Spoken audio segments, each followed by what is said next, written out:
আসসালামু আলাইকুম। আমার চ্যানেলে আপনাদের সবাইকে স্বাগত জানিয়ে আজকের রেসিপিটা শুরু করছি। আজকে আপনাদের সাথে শেয়ার করব ঘিয়ে ভাজা করলা ভাজি। নানা রকমভাবেই তো করলা ভাজিটা করা হয়, তো আজকে আমি ভিন্নভাবে ঘিয়ে ভাজা করলা ভাজি রেসিপিটা শেয়ার করছি।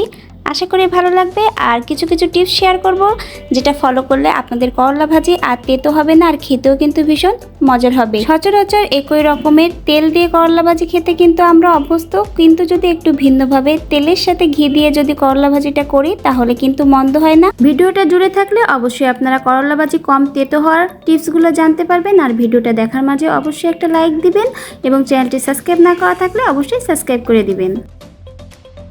ঘি দিয়ে করলা ভাজি করার জন্য প্রথমেই কিন্তু এখানে আমি করলা আর আলু নিয়েছি।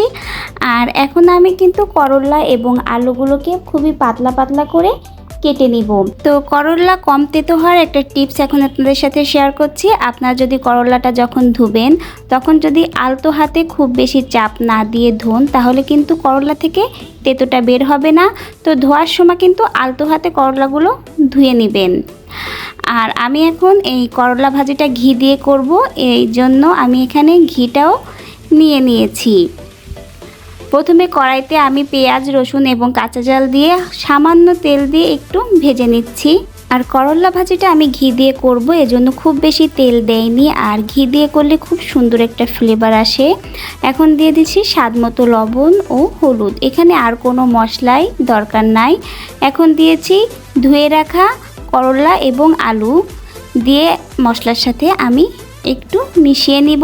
আর আরেকটা টিপস হলো, আপনারা যখন করলা ভাজিটা করবেন তখন কিন্তু ঢাকনা দিবেন না। ঢাকনা দিলে করলা ভাজি থেকে পানিটা বের হয়ে তেতোর পরিমাণ বেশি হয়ে যায়।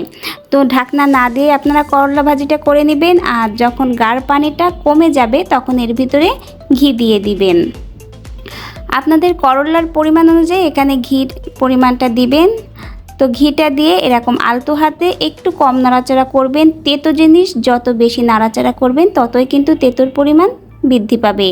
তো খুব বেশি নাড়াচাড়া করছি না, মাঝে মাঝে একটু নাড়িয়ে চাড়িয়ে দিচ্ছি যাতে পুড়ে না যায়। আর এভাবেই দেখবেন করলা ভাজিটা হয়ে গেছে। আর দেখুন আমার ভাজিটা হয়ে গেছে, কিন্তু দেখলে মনে হচ্ছে কাঁচা। তো আপনাদের এখন এটা সেদ্ধ হয়েছে কিনা এটা আমি চেক করে দেখাচ্ছি। তো দেখুন হাত দিয়ে চাপ দিলেই কিন্তু খুব সুন্দরভাবে ভেঙে যাচ্ছে, বোঝা যাচ্ছে ভাজি হয়ে গেছে। তো এভাবেই অল্প আঁচে কম নাড়াচাড়া দিয়ে আপনারা করলা ভাজিটা করবেন, তাহলে দেখবেন তেতো হবে না।